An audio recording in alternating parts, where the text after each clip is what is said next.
Enquanto o acordo ortográfico da língua portuguesa sofre críticas aqui e lá fora, há quem defenda inclusive que o Brasil saia do acordo, muitos linguistas, aqueles pesquisadores que se dedicam às questões relacionadas à linguagem e às diversas línguas, são de opinião que existem tantas diferenças entre o português de Portugal e o do Brasil que já estamos diante de duas línguas distintas.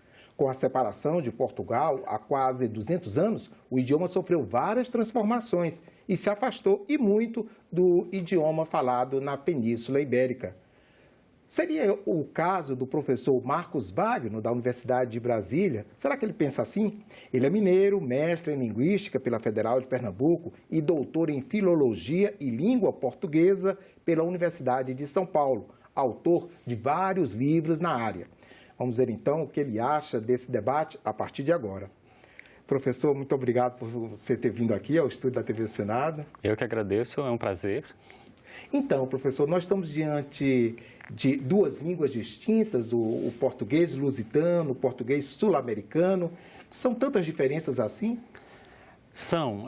Claro que existem muitas coincidências, muitas coisas que são próximas e parecidas, mas, ao mesmo tempo, as pesquisas têm mostrado que nós já estamos aí num processo que a gente chama de deriva, já bastante acentuado, em que diferenças gramaticais, né, no funcionamento da língua, além das diferenças fonéticas, que são as mais evidentes, né, no modo como as pessoas falam, pronunciam a língua. Então, já existe um consenso entre os pesquisadores de que as línguas, né, o português europeu e o português brasileiro, estão aí numa rota de divergência e que futuramente, sem dúvida, vão ser duas línguas bem marcadamente diferentes. A gente poderia, assim, colocar alguns aspectos dessas diferenças, né? Porque, assim, muitas pessoas pensam logo no significado das palavras. O que é fila no Brasil, o que é fila em Portugal. Sim. Essas coisas, e que as novelas até estão proporcionando uma troca maior. Mas onde tem mais essas diferenças? Eu costumo dizer que essa questão das palavras é meio folclórica, né? Quando as pessoas querem falar sobre a variação linguística, a diferença das línguas, elas recorrem muito ao que a gente chama de vocabulário. Mas isso a gente sabe que varia mesmo dentro do Brasil, né? Coisas que a gente chama por um nome no Nordeste já são chamadas por outro nome no Sudeste e no Sul.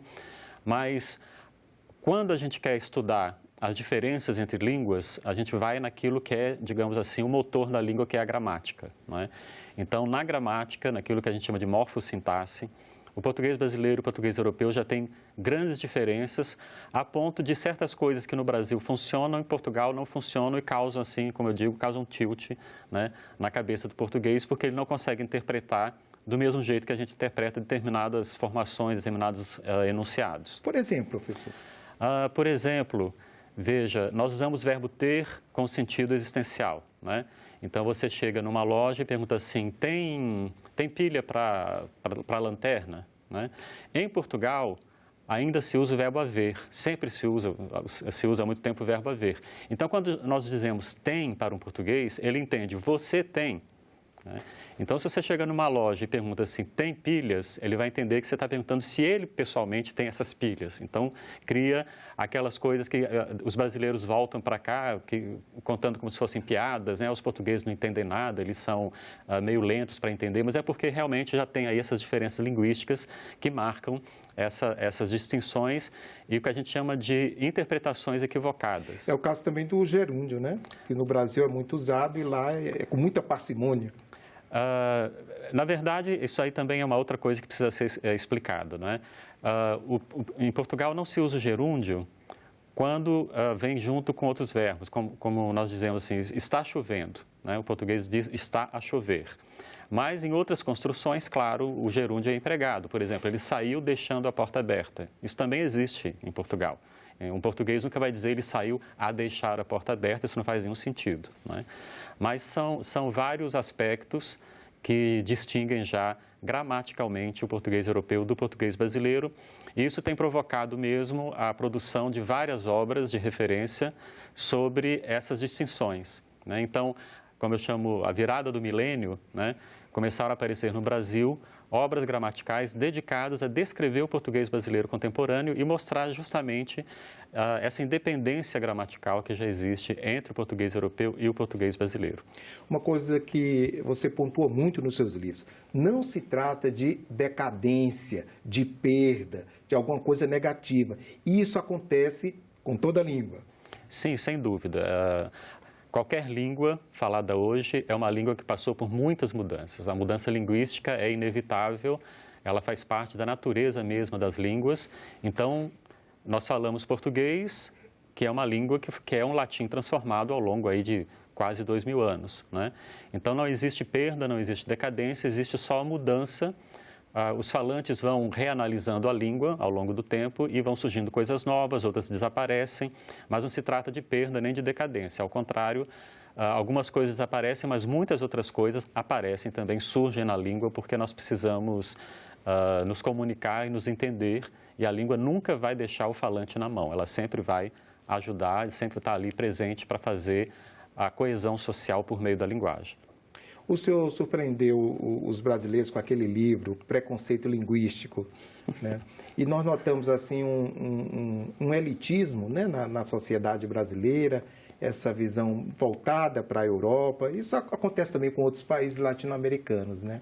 Eu queria que o senhor falasse um pouco sobre isso. O que é esse preconceito linguístico? O preconceito linguístico é qualquer tipo de discriminação social por meio da linguagem, né? Então, nós temos na sociedade vários tipos de preconceito, vários tipos de discriminação, e existe também um preconceito por meio da linguagem. Então, se a pessoa fala de determinada maneira que não está prevista nas gramáticas normativas, ou se não corresponde àquilo que determinadas camadas dominantes da sociedade acham que é o certo, essa pessoa vai sofrer algum tipo de estigma de discriminação, né? Então, o preconceito linguístico vem aí, digamos assim, coroar uma série de outros preconceitos, né, que nós temos na sociedade. Então, o racismo, a homofobia, o sexismo, o preconceito com pessoas que vêm de outras regiões consideradas atrasadas por alguma razão. Então, a linguagem é empregada aí como desculpa para a pessoa ser excluída, para ela ser discriminada. E essa coisa, né, professor? Mesmo as pessoas com um bom nível de instrução, que fizeram faculdade, pós-graduação, de forma confortável, elas falam cometendo, né, digamos Sim. assim, esses erros que são combatidos pelos gramáticos, não é isso mesmo? Exatamente. Eu costumo dizer que existem erros mais errados do que outros, não é? Então, se a pessoa tem origem humilde, se ela tem pouca instrução formal e diz determinada coisa, outras pessoas vão dizer que ela está falando errado, que aquilo ali é um horror, que ela está destruindo a língua.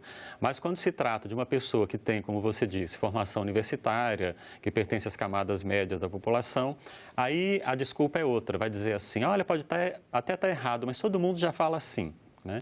Então, são dois pesos, duas medidas que têm a ver, na verdade, com a questão social. Eu digo que o preconceito linguístico é um disfarce para um preconceito social, né? Então, é mais uma coisa, né, mais um estigma que se lança contra a pessoa, usando a língua como pretexto, como justificativa para essa exclusão.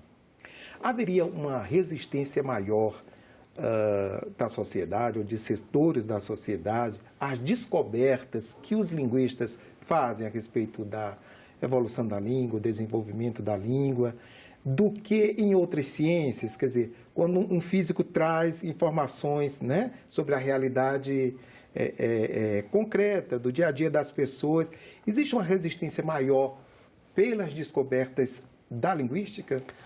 Olha, essa é uma pergunta muito importante. Você fez um questionamento interessante, porque é exatamente assim. As pessoas... existe uma cultura linguística, como nós chamamos, né? Então, né, essa cultura linguística geralmente é muito conservadora, né? Ela é baseada em determinados preceitos, que só o que está nas gramáticas é que é válido, né? Só o que é língua escrita é que é importante, o resto é tudo erro. Então, a linguística sempre tem que enfrentar esse tipo de barreira social. E é muito curioso, porque em todas as outras áreas das ciências, as pessoas acham ótimo, né, que existam desenvolvimentos, descobertas, mas na hora da língua elas querem que seja exatamente como se falava ou se escrevia 150 anos atrás, né? Então, nós linguistas enfrentamos esse tipo de incompreensão social. As pessoas acham que pelo fato de nós dizermos que já não existe tal coisa na língua, que as pessoas estão falando de outra maneira, que isso é promover o erro, é querer destruir a língua. Então, nós temos que, ao lado das nossas pesquisas científicas, ainda ter que criar defesas contra esse tipo de argumento que não tem nenhuma fundamentação, é só ideologia, é só falta de conhecimento mesmo da coisa. Como fazer para popularizar as descobertas, né, que os linguistas têm feito sobre a língua falada no Brasil, as várias línguas, né, as variações nesse país tão gigante? É difícil, porque essas ideias sobre língua são muito antigas, né? Eu costumo brincar dizendo que é uma religião mais antiga que o cristianismo, porque a gramática, a disciplina chamada gramática, surgiu 500 anos antes de Cristo, né? Então, tem uma longa tradição na cultura ocidental de achar que existe uma maneira correta de falar, que tudo mais é errado, né? Então, essa cultura tem aí muitos anos, muitos séculos de existência. A partir do século XX, principalmente, né, é que essa coisa começou a se quebrar, essa tradição começou a sofrer críticas por parte justamente da linguística científica, né? Aos poucos, isso vem sendo difundido, principalmente na educação, né, porque a escola sempre foi a grande disseminadora dessa cultura tradicional, conservadora. Então, agora, com o impacto da ciência linguística na pedagogia de língua, isso vem mudando. Então, no Brasil, há uns 20, 25 anos, as diretrizes oficiais de educação já propõem formas de abordar a variação linguística em sala de aula, de mostrar que a língua falada também tem a sua importância, né? Então, isso aí é um processo muito lento, mas que já começou, felizmente, não só no Brasil, como também em outros países. Uma das coisas que se acusa muitos linguistas, muitos professores mesmo, é de que eles estão ensinando coisas erradas, né? Porque não estão previstos na gramática, então tudo vale a pena. E como é que você responde a essa crítica? Isso é muito complicado, né? Nós somos acusados do vale tudo, né? Agora vale tudo na língua, o aluno chega na sala, diz nós vai, e aí a gente acha bonitinho, não corrige, mas a coisa é muito mais complexa e mais sofisticada do ponto de vista pedagógico do que isso, claro, né? A função da escola é ensinar aquilo que a pessoa não sabe. Então, se o aluno chega dizendo nós vai, nós, professores, vamos ensinar para ele que também existe a forma nós vamos, né? Então, que ao lado de uma tem a outra e que uma delas sofre uma espécie de discriminação social, né? A gente avisa isso a ele e aí a pessoa vai fazer o que quiser com isso. O importante, claro, é não negar às pessoas o conhecimento das formas que têm prestígio na sociedade. Quer dizer, é ensinar como se chama, a língua padrão, sim, né? Que é a língua que se exige nos concursos, que se exige em certos ambientes, mas dizer que a forma que a pessoa fala, não há problema se ela está falando isso num contexto mais informal, ela não vai ter problema por isso. Claro, porque essa língua padronizada é uma língua artificial. Ninguém fala 100% o tempo todo de acordo com o que está previsto na tradição gramatical, nem mesmo na escrita, né?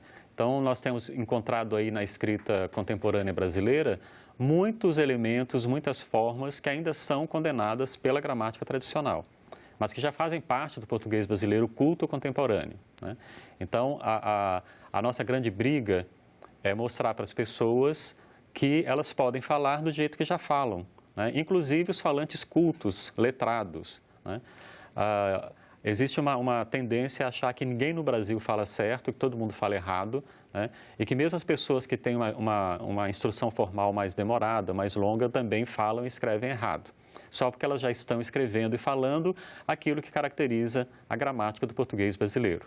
Então, essa que é a questão. Como nós somos resultado histórico de um processo colonial, ainda existe uma mentalidade linguística colonizada, né? Que a nossa língua foi tomada de empréstimo, que ela não nos pertence, né? Que os brasileiros estão destruindo a língua de Camões. Então, essa cultura linguística bem conservadora ainda é muito pesada no Brasil. Então, nós precisamos mesmo, nós linguistas, sair um pouco dos nossos escritórios, das nossas pesquisas e levar essa nova ideia de língua, de ensino de língua para a sociedade mais geral. Na sua opinião, ainda é forte no pensamento médio do brasileiro de que português é muito difícil? Isso ainda é muito, muito corrente, né? Qual é a razão, qual é a origem dessa ideia? Primeiro, a ideia de que português são aquelas formas escritas tradicionais. Então, se você não falar ou escrever como Machado de Assis escreveu, então está tudo errado, né? Então, quando a pessoa tem a sua própria intuição linguística, ela conhece a língua que fala e dá de cara com uma série de regras que vão na contramão dessa intuição linguística, aí ela vai achar que realmente que aquela língua é muito difícil, né? Então, tem a ver com isso, a ideia de que a língua que nós falamos é errada, né? E que a gente tem que aprender aquelas coisas que não repercutem no nosso conhecimento da língua, por isso que é difícil, né? E a outra coisa é a ideia de que só os portugueses falam certo, né? Então, a língua é difícil porque eu não consigo falar como os portugueses, eles falam de uma maneira mais complexa, né? Essa que é a ideia. E aí surge essa ideia de que o português é uma das línguas mais difíceis do mundo, né? Aí eu costumo brincar, vai estudar húngaro para ver o que é uma língua difícil, né? Vai estudar chinês, né? Então, essa ideia de que a língua não nos pertence, né? Isso que é o mais sério, como se nós falássemos uma língua que não é nossa, o que é um absurdo, né? Nós somos mais de 200 milhões, os portugueses são 10 milhões, só em termos numéricos o português brasileiro já é uma das línguas mais faladas do mundo, né? Se todos os outros países onde se fala português trocassem de língua, o português ainda seria uma das línguas mais faladas do mundo por causa do Brasil, né? Então, nós temos que valorizar a nossa língua do jeito que ela é falada, com a sua já tradição literária de mais de 200 anos, né? Então, nós temos que valorizar a nossa língua e parar de achar que ela é difícil, né? Porque, na verdade, uma criancinha com 6, 7 anos já domina a língua completamente, né?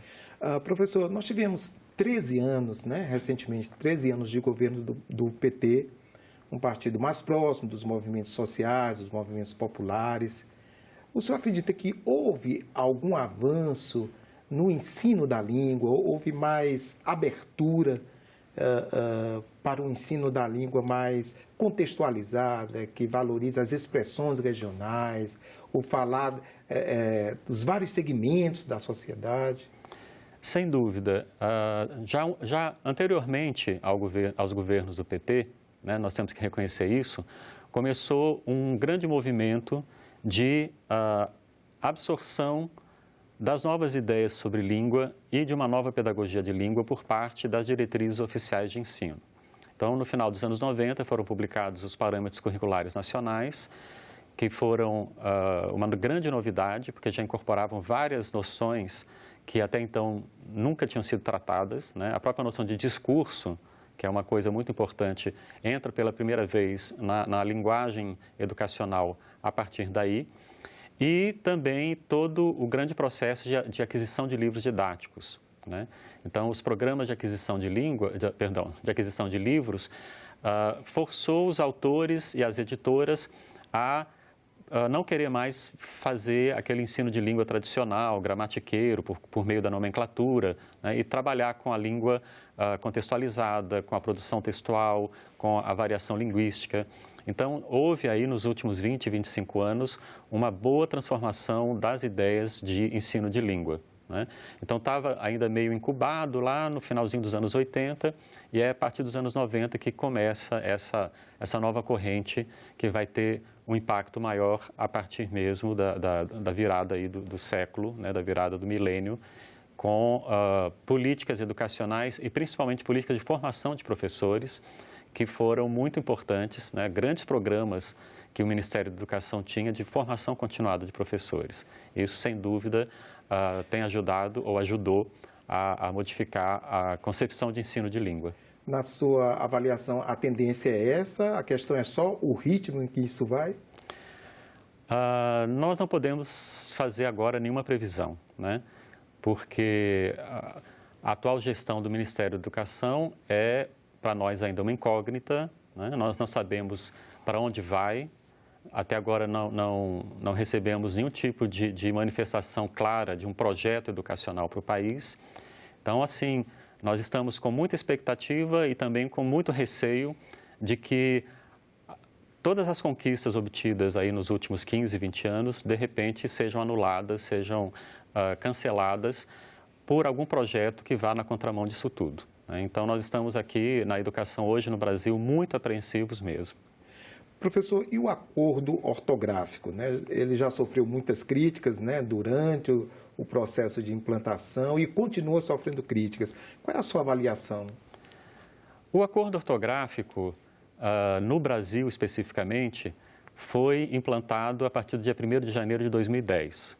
Né? Então, já temos aí quase 10 anos com a ortografia já funcionando de acordo com o acordo, como a gente costuma dizer brincando, né?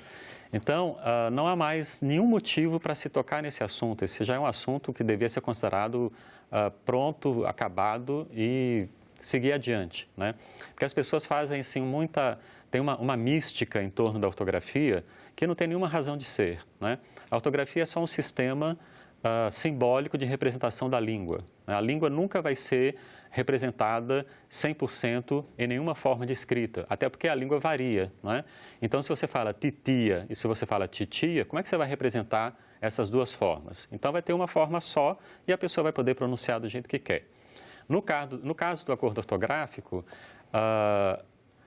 já fazia algum tempo que em Portugal e no Brasil se tentava aplainar algumas poucas diferenças ortográficas que existiam entre português europeu e português brasileiro.